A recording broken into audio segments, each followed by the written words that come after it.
Mummy, वहां तो pressure cooker भी खराब है। कई बार रिंग निकालकर सेट करो, तब जाकर भाप निकलना बंद होता है। अच्छा, और हाँ मम्मा, सीटी तो बचती ही नहीं है। मटर छीलते हुए सुलेखा ने अपनी माँ से शिकायत की। तो पहली बार ससुराल से मायके आई है, चलो शाम को एक नया प्रेशर कुकर दिलवा देती हूँ, माँ सुलेखा से बोली। तो सुलेखा खुश हो गई। शाम हुई। माँ और छोटी बहन के साथ सुलेखा बाजार गई और अपनी पसंद से खुद के कपड़े, पति के लिए पैंट शर्ट और एक अच्छे ब्रांड का प्रेशर कुकर खरीद लाई। सुलेखा के पिता घनश्याम जी महू रेलवे स्टेशन पर तृतीय श्रेणी के कर्मचारी थे और उसका विवाह महू से लगभग 60 किलोमीटर दूर सनावद नगर में हुआ था। यातायात का साधन आसान था। रेलवे के अलावा सड़क मार्ग से भी दोनों नगर जुड़े हुए थे। सुलेखा का पति राजीव सनावद में ही एक कपड़े की मिल में काम करता था। ससुर किसी कोऑपरेटिव बैंक से रिटायर हो चुके थे। दोनों परिवार मध्यम वर्गीय थे। धन बहुत ज्यादा नहीं था, पर घर में अभाव भी नहीं था। सुलेखा के ताऊ सनावद स्टेशन पर कार्यरत थे। उन्हीं के प्रयासों के कारण रिश्तों की बात चली थी और विवाह संपन्न हुआ था। अगले दिन सुलेखा पति के साथ ससुराल लौटी। दिल बलियों उछल रहा था। अपनी माँ से मिले उपहार उसे बहुत खुश कर रहे थे। सास प्रेशर कुकर के डब्बे को देखकर पूछ बैठी, ये क्यों खरीद लाई? हमने खरीदा नहीं मम्मी जी, मेरी मम्मी ने दिया है। कहते समय सुलेखा के स्वर में गर्व का भाव था।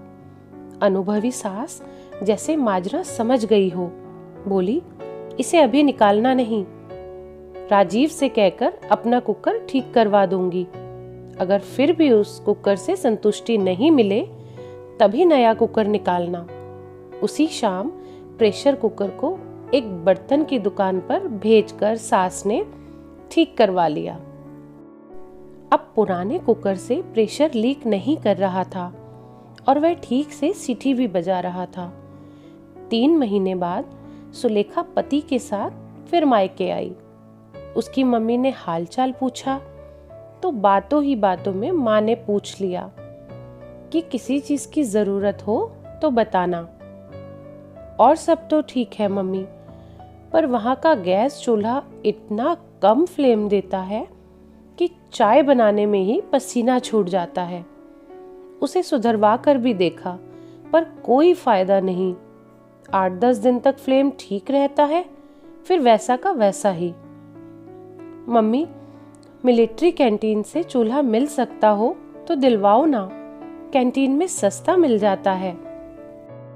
घनश्याम जी के एक मित्र जो सेना में एक अच्छे पद पर कार्यरत थे, उनसे निवेदन करके घनश्याम जी ने एक गैस स्टोव सुलेखा के लिए मंगवा दिया। सुलेखा ने मूल्य चुकाना चाहा, पर घनश्याम जी ने मूल्य लेने से मना कर दिया। समझना पापा की तरफ से गिफ्ट है, कहकर उन्होंने टाल दिया। इस बार फिर सुलेखा गर्व से मस्तक ऊंचा कर अपने ससुराल पहुंची। सास ने दरवाजा खोला था। सास की नजर गैस स्टोव पर पड़ी तो सास के पूछने से पहले ही सुलेखा बोल पड़ी, मम्मी जी, मैं अपने चूल्हे से परेशान हो गई हूँ, इसीलिए महू के मिलिट्री कैंटीन से मम्मी से कहकर चूल्हा मंगवाया है। मैं पैसे दे रही थी पर पापा ने देने नहीं दिया। इस बार सास कुछ नहीं बोली। शाम को काम से लौटने के बाद खुद राजीव ने नया स्टोव किचन में लगाया और शाम का खाना नए स्टोव पर बनाया गया।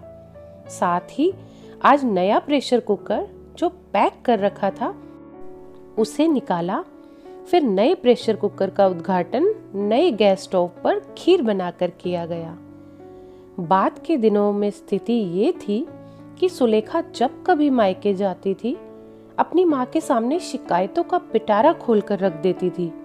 जरा जरा सी कमियां भी बढ़ा चढ़ा कर बताती थी। माँ भी उन कमियों को रस ले लेकर सुनती थी, क्योंकि वे सब चीजें घरेलू उपयोग से संबंधित होती थी, ज्यादा महंगी भी नहीं होती थी, इसीलिए माँ खुद बाजार से ला देती थी या पिता से मंगवा देती थी। कैंची, मिक्सर ग्राइंडर, डिनर सेट जैसी कई चीजें वह माँ से लेकर आई। अब सास भी कुछ नहीं कहती थी, उन्हें भी लगता था कि कुछ ला ही रही है, देने तो जा नहीं रही। संपन्न माँ बाप की बेटी है और माएं बेटियों को उपहार देती ही हैं। उन्हीं दिनों राजीव को एक सेकेंड हैंड बाइक पसंद आ गई। कीमत लगभग 40,000 रुपए तक ठहराई गई। राजीव के पास मात्र 20,000 रुपए थे। कुछ पापा से, कुछ दोस्तों से लेकर खरीद लूंगा, सोचकर राजीव ने बाइक के लिए 10,000 रुपए बयाना दे दिया और 7 दिन के अंदर पूरी रकम देकर बाइक ले जाऊंगा का वादा भी कर आया। घर आया तो पता चला कि पिता अधिकतम 8,000 रुपए की मदद कर सकते हैं। बाकी 12,000 के लिए वह इधर उधर भटका, मित्रों से फरियाद की, पर कहीं उसकी दाल नहीं गली। अंतिम विकल्प के तौर पर उसने अपने दानवीर ससुर को याद किया। अगले ही दिन वो दोनों वहां पहुंच गए।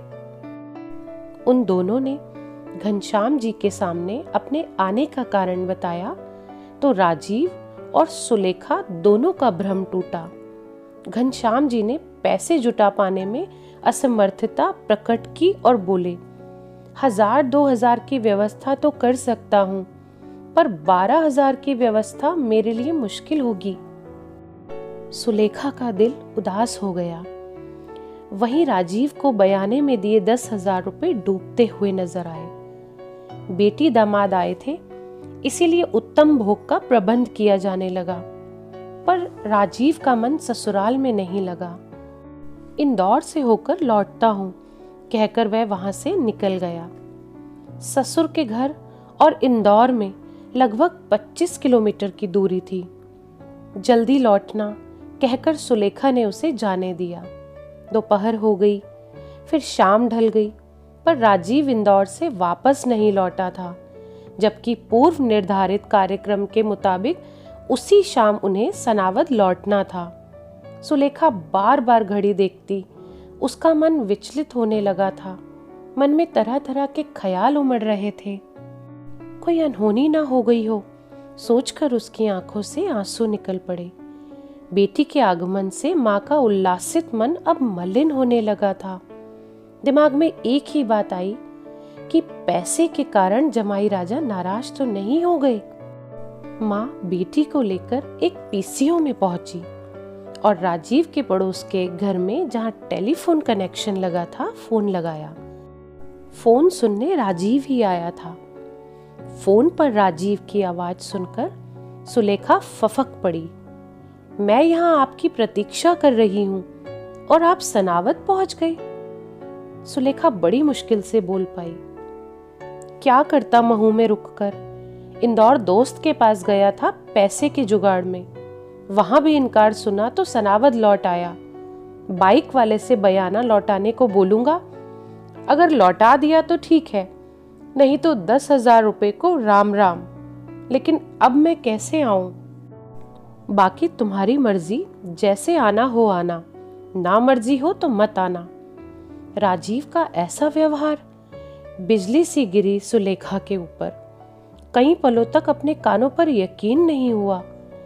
ये क्या बोल रहे हो आप? वही जो सुन रही हो, कहकर राजीव ने फोन रख दिया। सुलेखा जाने कितनी ही देर तक फोन हाथ में लिए हेलो हेलो करती रही। आंखों से अश्रुधारा वेग पूर्वक बह निकली। क्या हुआ, क्या हुआ? माँ आश्चर्य मिश्रित स्वर में बोली। सुलेखा थोड़ी देर तक रोती रही, फिर अटक अटक कर पूरी बात बताई। घर में जैसे कोहराम मच गया हो। राजीव और उसके पूरे खानदान को कोसा जाने लगा, गालियां दी गई। भिखमंगों के परिवार में बेटी ब्याह दी गई जैसी बातें भी कही गई। क्रोध जब कम हुआ तो मशवरा करने की बारी आई। 12,000 रुपए घनश्याम जी के लिए 3 माह के वेतन के बराबर थे। सहज व्यवस्था करना संभव नहीं था, पर असंभव भी नहीं था। 3 दिन बाद कुछ बैंक से निकालकर, कुछ मित्रों से उधार लेकर उन्होंने 12,000 रुपए इकट्ठा किए और पीड़ित मन से बेटी को लेकर समधियों के यहाँ पहुंचे। राजीव के माता पिता को इस बारे में कुछ भी मालूम नहीं था। वे तो सोच रहे थे कि सुलेखा के माता पिता का मन कराया होगा कि बेटी को कुछ दिन पास रखें। इसीलिए राजीव सुलेखा को मायके छोड़कर अकेला लौट आया। राजीव से जवाब तलबी की गई। मैंने कौन सा दहेज मांगा है, उधार चाहिए था। जैसे ही मेरे पास पैसे जमा हो जाएंगे मैं वापस कर दूंगा, राजीव छूटते ही बोला। घनश्याम जी चुपचाप सुलेखा के हाथ में रकम दिए, फिर दामाद से कोई सवाल जवाब किए बिना अपने बड़े भाई साहब के घर चले गए। अंत तक वे समझ नहीं पाए थे कि रुपए की मांग के पीछे समधी समधन की भी कोई इच्छा थी या नहीं थी। 3 साल गुजर गए, ना रकम वापस आई, ना नई मांग हुई। घनश्याम जी ने फिर भी शुक्र मनाया। समझ लिया कि दहेज में कोई कमी रह गई होगी जो उस 12,000 से पूरी की गई। तभी एक दिन पता चला कि राजीव जिस कॉटन मिल में काम करता था वह बंद हो गई है। कर्मचारियों को एक निश्चित रकम सौंपकर अनिवार्य सेवानिवृत्ति दे दी गई थी। सुलेखा इस दरमियान एक बच्चे की मां बन चुकी थी और पुनः गर्भ से थी। राजीव एक दिन पत्नी और बच्चे के साथ मोटरसाइकिल से ससुराल आया और प्रीतमपुरा में, जो महू से कुछ किलोमीटर ही दूर था, नई नौकरी की तलाश में भटकने लगा। लगभग 20 दिन तक भटकने के बाद एक दिन राजीव ने कहा कि कहीं ढंग की नौकरी नहीं मिल रही है। सोच रहा हूं कि नौकरी ढूंढने में समय बर्बाद करने की बजाय अपना खुद का कोई कारोबार शुरू करूं। अगर 50,000 की मदद मिल जाए तो मैं खुद का काम शुरू कर सकता हूं। पिछली रकम तो वापस हुई नहीं और 50,000 फिर से। मानो राजीव के मुंह से बोल नहीं फूटे हो, बम का गोला दगा हो। सास एकदम से बोल पड़ी, जमाई राजा, वो 12,000 ही बड़ी मुश्किल से चुकाए हैं हमने, और आपकी साली की शादी में भी खूब खर्च हुआ है हमारा। इस बार हम चाहकर भी कुछ नहीं कर पाएंगे। 2 टूक जवाब सुनकर राजीव कुछ नहीं बोला। सुलेखा राजीव के प्रति आशंकित थी कि कहीं इस बार फिर से। उस शाम राजीव ने कुछ नहीं किया, चुपचाप खाना खाया, खामोशी से रात गुजारी और अगली सुबह जाता हूं किसी और जगह काम देखने कहकर अच्छे से तैयार हुआ, नाश्ता किया और अपने बायोडाटा की फाइल वाला बैग लेकर बाइक से चला गया। उस रोज वह वापस नहीं लौटा। रात हो गई और जब वह वापस नहीं लौटा तो सुलेखा ने ससुराल के पड़ोस में फोन किया। वहां से पता चला कि राजीव सनावद भी नहीं लौटा है। आखिर गया तो कहां गया? 2 दिन गुजर गए। मन में तरह तरह की शंका उत्पन्न हो रही थी। थाने पर रिपोर्ट की गई, कहीं एक्सीडेंट वगैरह तो नहीं हो गया है, पर कुछ पता नहीं चला। 5वें दिन राजीव बिना किसी पूर्व सूचना के मैले कुचैले हालात में महू पहुंचा। बिना किसी से कोई बातचीत किए सीधे बाथरूम में घुस गया और नहा धोकर बाहर निकला। नाश्ते के दौरान बताया कि इन 5 दिनों में वह इंदौर, उज्जैन, धार में नौकरी की तलाश में खूब भटका है। कहीं भी कैसा भी काम नहीं मिला है, इसीलिए एक दोस्त के साथ ग्वालियर काम की तलाश में जा रहा है। बाइक वह इंदौर में दोस्त के घर छोड़ देगा और अपना कपड़ों वाला बैग लेकर वह घर से निकल गया। सुलेखा ने भारी मन से राजीव को जाने दिया। पिछले 5 दिनों में उसकी आंखों ने अविरल आंसू बहाए थे। आजीविका का प्रश्न ना होता तो वह राजीव को अपनी आंखों से ओझल नहीं होने देती। अब तो मायके में रहना भी उसे कठिन और अपमानजनक लगने लगा था। माता पिता उससे कुछ कहते तो नहीं थे, पर माता पिता की आंखों में छाई उदासी साफ साफ दिखने लगी थी। राजीव को गए 3 ही दिन हुए थे कि सुलेखा को उसके ताऊ से पता चला कि राजीव तो पहले ही दिन से सनावद आ गया था, यानी ग्वालियर जाने की बात झूठी थी। सुलेखा जैसे आसमान से गिरी हो, घर में कोहराम मचना ही था सो मचा। घनश्याम जी अगली सुबह सुलेखा और बच्चों को लेकर सनावद रेलवे क्वार्टर में रह रहे अपने भाई के घर पहुंचे। बड़े भाई को आरंभ से एक एक बात बताई। पूरी बात सुनकर बड़े भाई मोहन जी ने विश्वास भरकर कहा, सारी गलती तुम लोगों की है। क्या मतलब? तुम लोगों ने बच्ची की शादी करने के बाद भी उसके जीवन पर अपना नियंत्रण चाहा। ये तो नादान है, कम अक्ल है, ना समझ है। इसे घर गृहस्थी के बारे में क्या अनुभव? पर तुम्हें और तुम्हारी पत्नी को तो समझदारी दिखलानी चाहिए थी ना। क्यों बेटी के ससुराल की कमियां जानने के लिए उत्सुक रहती थी? कौन सा घर है जहां सब कुछ ठीक ठाक है, 100% परफेक्ट है? कैंची खराब है, प्रेस खराब है, गैस चूल्हा खराब है, प्रेशर कुकर खराब है, मिक्सर ग्राइंडर खराब है, तो तुम लोगों ने बाजार से खरीद दिया। अब उस लड़के का भाग्य खराब है, उसका समय खराब है, तो नया भाग्य और नया समय खरीद दो। मोहन जी पल भर के लिए रुके, फिर बोले, घनश्याम, जब उन्हें तुम्हारी सौगातों की जरूरत नहीं थी तब तुम जबरन वे सौगातें उन पर थोपते रहे। अब उसे वाकई मदद की जरूरत है तब तुम अपनी पीठ दिखा रहे हो, मदद करने से इनकार कर रहे हो। मैं क्या करूं? मेरे पास इतना पैसा कहाँ है? मैं ये नहीं कहता कि तुम कर्ज लेकर मदद करने की कोशिश करो, तुम चाहो तो भी नहीं कर सकते, पर सच ये है कि उनके मुंह में खून तुमने ही चखाया है। झूठी उम्मीदें तुम्ही ने जगाई है। तुमने बेटी के कहने पर वो छोटी बड़ी चीजें ना खरीदी होती तो लड़के को तुमसे कोई उम्मीद ही नहीं होती। असल में लड़के की आदत तुमने खराब की है और तुम्हारी बेटी भी जमीनी हकीकत से दूर है। ये बच्चे किसी चीज की फरमाइश करते समय भूल जाते हैं कि माता पिता कैसे घर परिवार मैनेज करते हैं, वो कैसे चीजें जुटाते हैं। अब हम क्या करें?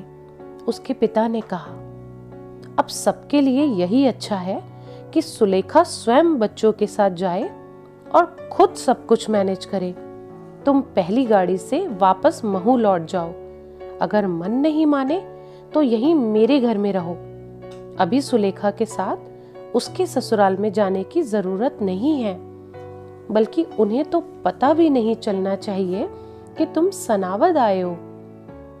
पता नहीं वे लोग सुलेखा के साथ कैसा व्यवहार करेंगे।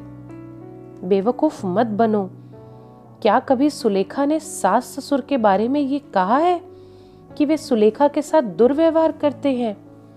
घनश्याम, मैं निजी रूप से राजीव के माता पिता को जानता हूँ। वे बहुत ही नेक लोग हैं। अगर राजीव ने बेवकूफी की भी है तो इसमें उसके माता पिता का क्या दोष? अगर वे लालची लोग होते तो मैं खुद रिश्ते के लिए इनकार कर देता। घनश्याम जी प्रतिवाद करना चाहते थे, पर बड़े भाई की बातों की अवहेलना ना कर सके। मोहन जी ने कमरे में सुलेखा और अपनी पत्नी को बुलाया, कुछ सवाल जवाब किए, फिर कुछ बातें समझाई और एक ऑटो बुलवाकर सुलेखा को ससुराल के लिए रवाना कर दिया गया। सुलेखा के लिए दरवाजा उसकी सास ने खोला था। पुत्रवधू एवं पोते को देखकर वह चौंक कर बोली, कैसे आई? आई तो ट्रेन से ही थी। स्टेशन के बाहर ताई जी मिल गई थी। उन्होंने जिद की तो थोड़ी देर के लिए उनके घर जाना ही पड़ा। संयोगवश राजीव उस समय घर पर ही था। सुलेखा से नजरें मिला पाने का ताव ना ला सका और नजरें चुराता हुआ अपने बच्चे के साथ खेलने लगा। सास के व्यवहार से यही ज्ञात हुआ कि वह सारे मसले से अनजान है। सुलेखा को लगा कि अच्छा ही हुआ कि ताऊ जी की बात मानकर पिता साथ नहीं आए थे। भेद खुलता तो राजीव या तो शर्मिंदा होता या भड़क कर कोई और बेवकूफ़ी करता। रात हुई, राजीव बड़ी हिम्मत करके कमरे में गया। सुलेखा को इसी पल का इंतजार था। बेटा सो चुका था। एक बात पूछूं? सुलेखा के मुंह से निकला। सॉरी। तुमसे सॉरी नहीं सुनना मुझे। मैं तो एक बात जानना चाहती हूं कि मैं तुम्हारी कौन हूं। दिल की रानी तो हो ही नहीं सकती। अगर होती तो तुम्हारे दिल में रहती। अर्धांगिनी भी नहीं समझते। अगर समझते तो मुझे छोड़कर भागते नहीं। दासी समझते तो चरणों में जगह देते। कह तो रहा हूं ना कि सॉरी। मैं भी कह रही हूं कि मुझे तुम्हारी सॉरी नहीं चाहिए। कहते हैं कि पति पत्नी का जीवन साझे का होता है। सुख हो, दुख हो, खुशी हो, गम हो, दोनों को बराबर बराबर झेलना पड़ता है। कभी सोचा है कि मेरे पेट में जो बच्चा पल रहा है उस पर तब क्या बीतती होगी जब मैं जार जार रोती हूं। तुम मुझ पर ही नहीं, इस बच्चे पर भी जुल्म कर रहे हो जो अभी जन्मा भी नहीं है। मेरी नौकरी छूट गई है, राजीव रुआंसे स्वर में बोला। बहुत से लोग ऐसे भी हैं जिनकी नौकरी कभी लगी ही नहीं। तुम कहना क्या चाहती हो? मैं सोच रही हूं कि अभी 3 महीने ही तो हुए हैं, क्यों ना मैं इस गर्भ को। नहीं नहीं, मतलब समझकर राजीव के मुंह से चीख सी निकल पड़ी। सुलेखा के होठों पर एक फीकी सी मुस्कान रेंग कर रह गई। माय डियर हबी, अपने बच्चे के बारे में सिर्फ बुरा सुनकर कितनी पीड़ा हुई, और उस बच्चे के खिलाफ जिसकी तुमने शक्ल भी नहीं देखी है, जिसे दुनिया में आना भी बाकी है। फिर सोचो मेरे पापा को कैसा लगता होगा जब मैं खून के आंसू रोती हूं। सुलेखा प्लीज, मुझे बेशक थप्पड़ मार लो पर जलील मत करो प्लीज। तो वादा करो कि मर्द बनोगे, हर दुश्वारी का सामना करोगे, पर भगोड़े की तरह भागोगे नहीं, कभी पलायन नहीं करोगे। नहीं करूंगा, नहीं करूंगा, नहीं करूंगा। मैं ठेले पर सब्जी बेच लूंगा, चाय की टपरी खोल दूंगा, पर तुमसे दूर नहीं जाऊंगा। तुम कुछ भी करो, मैं भी 2 पैसे कमाने की जुगत करूंगी। बस 2-3 साल की बात और है। छोटा बच्चा भी जब थोड़ा बड़ा होगा तब मैं भी तुम्हारे साथ कंधे से कंधा मिलाकर तुम्हारा साथ दूंगी। अब रही बात पूंजी की, तो मेरे गहने हैं ना। अब फिर शर्मिंदा कर रही हो तुम। नहीं, हरगिज नहीं, सिर्फ रास्ता बता रही हूं मैं। हम अभी भी बिल्कुल हेल्पलेस नहीं हुए हैं। राजीव ने सुलेखा को जज्बात के आवेग में गले लगा लिया। दोनों की आंखें आंसुओं से सराबोर थी।